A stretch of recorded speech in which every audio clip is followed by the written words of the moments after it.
Haleluya, puji Tuhan. Bersyukur untuk kesempatan kita saat ini masih dipertemukan kembali oleh Tuhan untuk bersama-sama diberkati di dalam firman Tuhan. Ya, sedikit berbeda tempatnya, ya. Sedikit berbeda juga situasinya. Bukan soal tempatnya, tetapi firman Tuhan itulah yang akan memberkati saudara dan saya. Buka hati saudara, teduhkan hatimu, pikiranmu, dengar baik-baik firman Tuhan saat ini. Kita akan membaca dari surat Rasul Petrus yang terakhir, 2 Petrus pasal yang ketiga ayat 17 sampai dengan ayat yang ke-18. Tetapi kamu saudara-saudaraku yang kekasih, kamu telah mengetahui hal ini sebelumnya. Karena itu waspadalah supaya kamu jangan terseret ke dalam kesesatan orang-orang yang tak mengenal hukum. Dan jangan kehilangan peganganmu yang teguh. Tetapi bertumbuhlah dalam kasih karunia dan dalam pengenalan akan Tuhan dan Juru Selamat kita, Yesus Kristus. Baginya kemuliaan sekarang dan sampai selama-lamanya. Amin. Ini merupakan surat Rasul Petrus yang terakhir kepada jemaat Tuhan yang ada saat itu, di mana Rasul Petrus sebelum mengakhiri suratnya dia berkata bahwa kamu telah mengetahui hal ini sebelumnya. Apa yang telah diketahui oleh jemaat Tuhan pada saat itu? Yang telah diketahui oleh jemaat Tuhan saat itu sesuai dengan surat Rasul Petrus kepada mereka adalah bagaimana kehidupan manusia di akhir zaman menjelang hari kedatangan Tuhan. Mereka hidup di dalam hawa nafsu, mereka hidup di dalam pemberontakan, mereka hidup di luar Tuhan, mereka hidup di dalam gelombang kedurhakaan, mereka hidup semakin tersesat dan sebagainya. Bahkan pada pasal yang ketiga, ayat yang ketiga, Rasul Petrus mengatakan demikian, yang terutama harus kamu ketahui ialah bahwa pada hari-hari zaman akhir akan tampil pengejek-pengejek dengan ejekan-ejekannya, yaitu orang-orang yang hidup menuruti hawa nafsunya. Jadi banyak orang yang hidup dengan menuruti hawa nafsunya. Mereka menjadi pengejek-pengejek.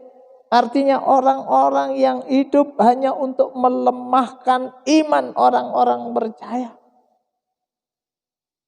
Mereka mulai mempengaruhi umat Tuhan supaya tidak hidup kudus, saleh, dan tidak bercacat celah.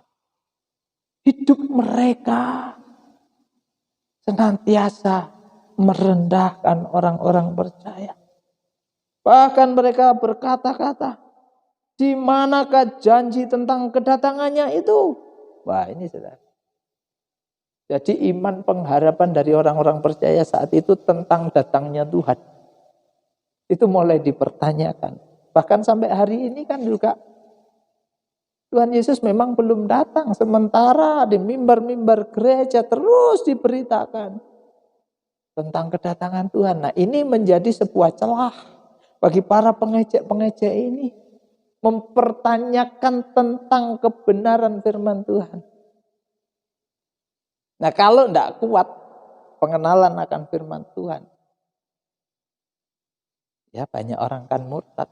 Hari-hari ini tidak kaget kalau kita melihat orang yang dulu begitu setia, terlibat di dalam gerakan rohani, terlibat dalam pelayanan, sekarang pindah, memiliki iman yang lain. Kenapa? Imannya lemah. Mereka mulai terpengaruh oleh keadaan di luar sana. Nah, inilah yang telah diketahui oleh jemaat pada saat itu. Kamu telah mengetahui hal ini sebelumnya. Jemaat Tuhan sudah diberitahu tentang keadaan manusia di akhir zaman. Bahkan jemaat Tuhan telah diberitahu oleh Rasul Petrus bahwa bumi di mana manusia tinggal, baik itu orang saleh, orang berdosa, ini akan dihancurkan oleh Tuhan. Bahkan bumi ini dinyatakan akan menjadi genangan api, lautan api. akan dihancurkan menjadi tempat penghukuman bagi orang-orang yang durhaka, orang-orang yang berdosa. Nah, karena jemaat telah memiliki rahasia ini, pengetahuan akan keberadaan ini, maka Rasul Petrus berkata, karena itu waspadalah. Ya, waspadalah. Ada sesuatu yang begitu penting yang kembali diingatkan oleh Rasul Petrus kepada jemaat. Waspada. Kenapa saudara harus waspada? Karena banyak orang-orang di sekitar jemaat Tuhan, bahkan sampai hari ini, yaitu orang-orang yang tidak mengenal hukum. Mereka yang terseret di dalam kesesatan. Bukan hanya pada waktu surat ini ditulis, tapi sampai hari ini pun yang namanya waspada itu juga harus tetap dipelihara oleh jemaat Tuhan. Waspada. Orang bisa tersesat karena dipengaruhi oleh keadaan di sekitar. Bukan hanya malu bertanya sesat di jalan, tetapi keadaan di sekitar kita itu begitu kuat. Ya, menjadi magnet yang menarik diri kita untuk ikut tersesat. Hati-hati saudara. Kita bisa gagal di dalam karya keselamatan Tuhan ini kalau kita terpengaruh keadaan di sekitar kita. Jadi sebab itu harus waspada. Waspada itu ya berjaga-jaga, siap sedia. Supaya kita bisa mencapai tujuan. Nah saudara, saya punya satu kisah. Pada saat saya masih bujang, awal-awal saya datang di tempat pelayanan saya. Saya masih bujang, saya masih ditampung di rumah jemaat, dan kemudian saya ditawari ada satu rumah yang bisa saya tempati sendiri tanpa saya harus bercampur dengan keluarga jemaat. Nah, akhirnya saya pindah ke tempat itu. Ya maklum, yang namanya bujangan, saya tidak punya peralatan dapur. Ya. Malu dong kalau Bapak Gembala mau masak air, pinjam, masak nasi, pinjam, kan malu juga. Akhirnya dengan uang yang ada, saya bersama dengan beberapa anak-anak muda belanja di pasar, saudara. Dengan harapan atau dengan tujuan saya mau beli alat-alat itu. Apa yang terjadi ketika kami berangkat pagi-pagi, ya, setelah sampai di pasar ternyata tokonya masih tutup. Ya daripada nunggu di depan toko, kami jalan-jalan. Ketika jalan-jalan saya mulai tanya, Kak, tadi kalian sudah makan belum? Belum, Om. Oke, kita masuk warung dulu. Ya saya berhitung uang saya masih cukup lah untuk beli makanan. Neraktir beberapa anak. Akhirnya kami makan, saudara. Makan, minum, ya pokoknya cukup lah. Dalam hitungan saya, uang saya masih cukup. Setelah keluar dari warung, kami jalan-jalan karena tokonya masih tutup. Tapi kondisi pasar sudah ramai. Mulai banyak pedagang ini, itu, ini, itu. Ini kami lihat, kami nonton. Ya, maklumlah yang namanya pasar tradisional. Kami tertarik dengan kerumunan orang. Saya lihat di sana ada banyak orang sedang mengerumuni pedagang apa. Ya kami tertarik. Setelah itu tertarik juga dengan produk yang ditawarkan. Saya beli. Padahal itu bukan produk yang saya butuhkan. Saya beli. Kemudian kami jalan-jalan. Lama-lama saudara, semakin banyak toko buka, lihat.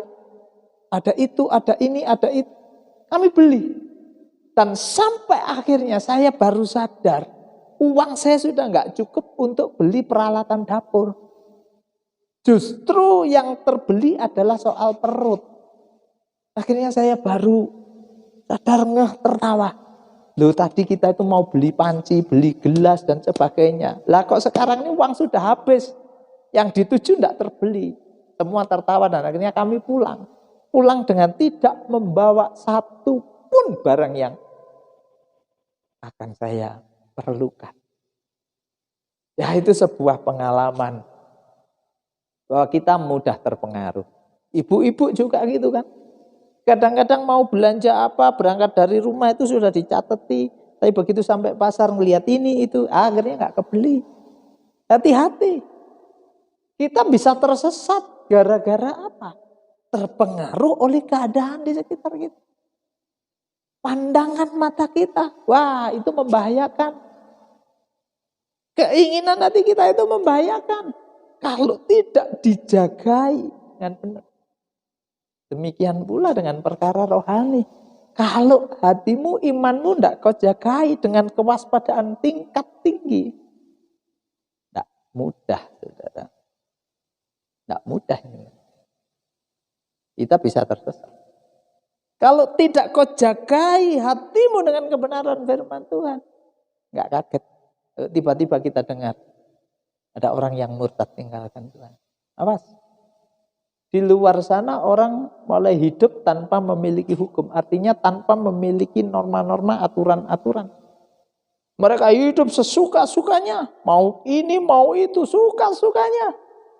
Tapi bagi kita, bagi saudara dan saya, kita punya hukum yang mengikat, yaitu kebenaran firman Allah. Ya. Firman Tuhan ini harus menjadi pegangan dalam hidup kita. Biarlah di luar sana orang mulai hidup di dalam gelombang kesesatan karena mereka tidak memiliki hukum, tidak mengenal hukum, tidak punya aturan dalam hidup. Tapi bagi saudara dan saya, kita sebagai anak-anak kerajaan Allah, kita memiliki nilai-nilai kerajaan Allah. Kita hidup di dalam aturan-aturan kerajaan Allah. Dan kemudian Rasul Petrus juga menjelaskan, waspadalah supaya kamu jangan terseret. Dan kemudian, dan jangan kehilangan pegangan yang benar. Ya. Apa yang menjadi pegangan hidup kita selama ini? Di masa-masa krisis seperti ini, di tengah-tengah pandemi COVID ini, banyak orang hidup susah. Banyak orang mulai kebingungan. Banyak orang, saudara, mulai kelaparan. Karena apa? Pegangan mereka bukan Tuhan. Pegangan mereka adalah hartanya. Pegangan mereka adalah pangkatnya. Pegangan mereka adalah backingnya, kenalannya. Tapi semuanya itu tidak menjamin. Namun bagi setiap orang percaya, Rasul Petrus berkata, jangan kehilangan peganganmu yang teguh. Pegangan kita bukan harta dunia.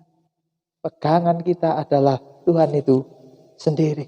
Orang yang berpegang teguh kepada Tuhan, saudara, hidupnya penuh dengan sukacita. Orang yang berpegang teguh kepada Tuhan, hidupnya akan luar biasa. Mazmur 126. Saya mengutip ini, saudara. Pengharapan di tengah-tengah penderitaan. Ketika Tuhan memulihkan keadaan Sion, keadaan kita seperti orang-orang yang bermimpi. Pada waktu itu mulut kita penuh dengan tertawa dan lidah kita dengan sorak-sorai. Pada waktu itu berkatalah orang di antara bangsa-bangsa, Tuhan telah melakukan perkara besar kepada orang-orang ini. Tuhan telah melakukan perkara besar kepada kita. Mari kita bersukacita. Kalau pegangan kita adalah Tuhan, kita akan terus dan tetap melihat campur tangan Tuhan yang luar biasa dalam hidup kita. Sekalipun keadaan di sekitar kita ya seperti itu. Tetapi karena kita tetap berpegang teguh kepada Tuhan, kita mampu mengucap syukur dalam segala hal. Bukan untuk suatu hal, tapi dalam segala hal. Baik pada saat diberkati atau tidak diberkati. Tapi saya mau katakan kepada saudara bahwa kita adalah orang yang terus diberkati oleh Tuhan. Ya. Baik dalam keadaan sehat maupun sakit, kita akan tetap dapat mengucap syukur. Kita bukan mengucap syukur untuk suatu hal, tapi dalam segala hal. Ya. Oleh sebab itu, jangan tinggalkan peganganmu yang teguh. Kiranya Tuhan yang menjadi pegangan dalam hidup saudara. Orang-orang yang berpegang teguh kepada Tuhan, hidupnya akan penuh dengan sukacita. Kalau hari ini peganganmu adalah uang, ketika uangmu habis engkau akan susah. Kalau hari ini peganganmu adalah orang kuat, seorang pejabat kalau dia sudah pensiun, dia tidak punya pangkat. Bagaimana engkau bisa mengandalkan? Tapi kalau andalanmu adalah Tuhan, apapun yang terjadi, Tuhan tetap setia. Jangan kehilangan peganganmu yang Tuhan setia kepada kita. Tapi seringkali justru kita manusia ini yang enggak setia pada Tuhan. Tuhan terus menyodorkan tangannya, tapi kita seringkali mulai cari tangan-tangan yang lain. Kita mulai cari pegangan-pegangan yang lain. Tapi melalui firman Tuhan hari ini yang saya sampaikan kepada saudara, jangan kehilangan peganganmu yang teguh, berpeganglah kepada Tuhan. Waspadalah supaya engkau tidak tersesat. Dan jangan kehilangan peganganmu. Kenapa saudara? Kenapa hal ini disampaikan oleh Rasul Petrus? Karena kehidupan manusia di akhir zaman ini semakin mengkhawatirkan. Bagaimana supaya kita tidak tersesat dan kita tidak kehilangan pegangan? Ayat yang ke-18 berkata, tetapi bertumbuhlah dalam kasih karunia dan dalam pengenalan akan Tuhan dan Juru Selamat kita, Yesus Kristus. Baginya kemuliaan sekarang dan sampai selama-lamanya. Ini yang harus kita bangun dalam hidup kita hari-hari ini. Yaitu semakin bertumbuh dalam kasih karunia dan dalam pengenalan akan Tuhan. Jangan hanya membangun popularitas hidup. Jangan hanya membangun impian bagaimana aku bisa hidup makmur, kaya di bumi. Semuanya itu sia-sia. Tapi bangunlah di dalam hidupmu pengenalan akan Tuhan. Bangunlah di dalam hidupmu hubungan yang baik dengan Tuhan. Bangunlah di dalam hidupmu yaitu hidup kudus saleh dan tidak bercacat celah. Bangunlah di dalam hidupmu yaitu keserupaan akan Kristus. Bangunlah di dalam hidupmu sesuatu yang bersifat kekal. Bangunlah di dalam hidupmu yaitu pengenalan akan Tuhan. Ini yang perlu kita usahakan, perjuangkan setiap hari. Sekalipun di luar sana ada banyak tantangan, ada banyak halangan. Tetapi itu tidak melemahkan kita. Kiranya surat penutup ini juga menjadi penutup dalam renungan yang saya sampaikan kepada kita. Bahwa kita harus waspada di akhir zaman ini. Ya. Kita tidak boleh kehilangan pegangan. Dan yang ketiga, kita membangun hubungan yang lebih intim dengan Tuhan. Kiranya firman Tuhan ini memberkati kita dan akan terus mendorong kita untuk semakin serupa dengan Kristus Yesus, Tuhan dan Juru Selamat kita. Kita akan bertemu kembali di dalam program yang berikutnya. Dan Yesus memberkati. Shalom.